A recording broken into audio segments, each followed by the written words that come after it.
Patrick, since I'm the number one fan ever of this movie, how did you like this movie?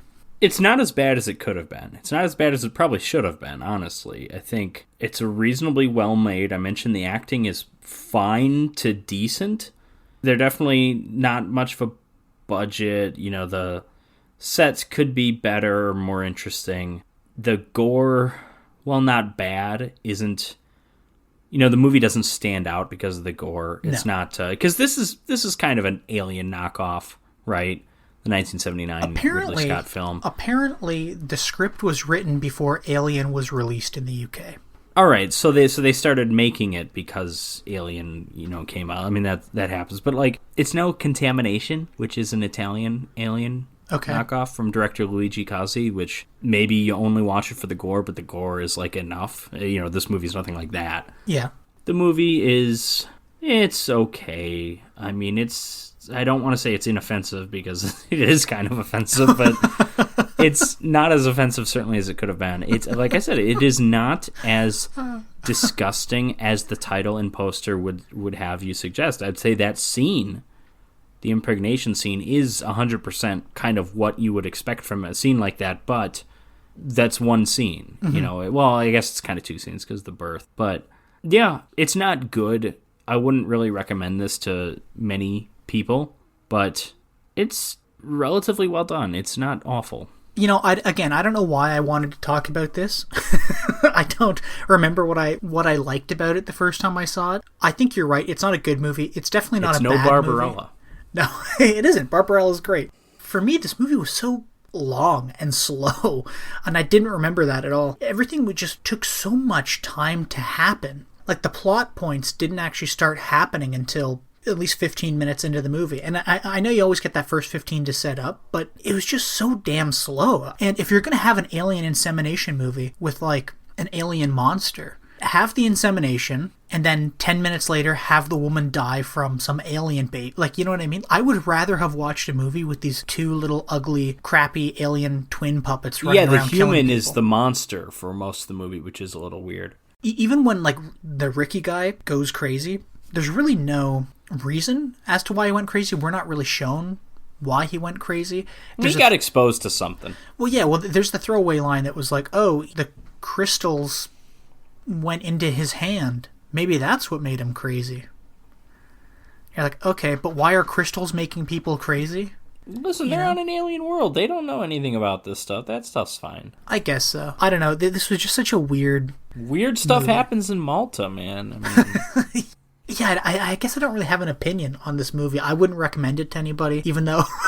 Even though you recommended it to me. Yeah, I don't know why I did. I honestly don't. I thought this was much better when I had recommended it. It's long, drawn out, boring, slow. The action's all right. I will say, though, as opposed to you, I actually really like the sets. I thought they did a great job, and I thought they utilized those Listen, caves it's no really McDonald's takeout containers or whatever. What movie was that? What movie was that again? We did Forbidden World, but they were originally designed for Galaxy of Terror. It was like Chinese takeout boxes or whatever. Yes, yeah. I don't know. This is just kind of a crap movie. Give it a pass. It's a shame. You know what? But I would compare this to those two Roger Corman movies, to Galaxy of Terror and Forbidden World. Galaxy of Terror I haven't seen in a long time. I know Robert Englund's in it, by the way. But Forbidden World we've seen not too long ago because we covered it this season. Forbidden World's kind of awesome. They've got that cool robot sidekick. I think this movie could have benefited from a robot sidekick of some sort. Yeah. It's got a lot of sex in that movie that's not, like, alien rape related, which is great. Yeah. Roger Corman always, he knew what he was doing there. And then also, it had the gore, and the monsters really worked in that movie that they don't really pull off here in as satisfying a way. And again, I don't really remember Galaxy of Terror. I think Galaxy of Terror is pretty similar to Forbidden World, but I just don't know. I know they use the same sets. Well, and I mean, building off that, Inseminoid would be so much better if they were just a little sleazier with it. I'm torn because you can do a movie like this, change the title. It's not Inseminoid, change the poster. Alien Rape. And it's just Alien Possession. You just do a movie like that. So you could go less sleazy. You go more sleazy with it too, and that might make it more interesting, but I think I would probably like the less sleazy route more at any rate. Well, the problem with this movie is that it's not a good movie, but it's certainly not a bad movie. It's a movie that's actually attempting to be, it's attempting to actually break out of that B movie tier. And it doesn't have the budget for it. All the acting is fine. The sets are fun, but there's no story there. Like, the story is just lacking. You kind of need to inject this movie with a bit of, like, stupidity. If you wanted to make it interesting, that's when you add more nudity, weirder creatures, more explosions. I don't know, there was just none of that there. It was just a very kind of bland movie. So, in a quick and abbreviated research, this movie does not have a critic score on Rotten Tomatoes. I don't think any of us are shocked by that. I saw the audience score, and I was trying to find out if it's the lowest we've had for any movie we've done, because it's at 14%, which is really bad. And so I looked up a few movies that I would expect to have very low critic scores, and so far I haven't found anything lower. I found one that tied for it, and it's Vice Academy.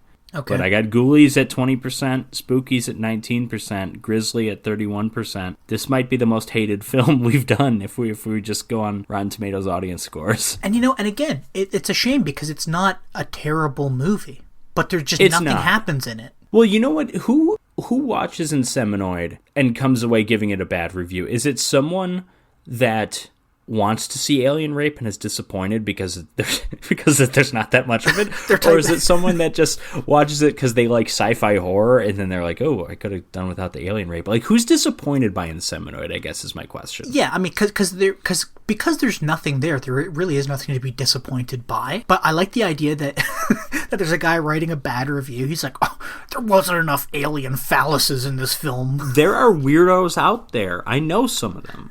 I think our friend Feck might be one of them. I don't know. I mean, Take that, Feck. Listen, he's a Ghoulies fan. Ghoulies is at 20% audience score, so...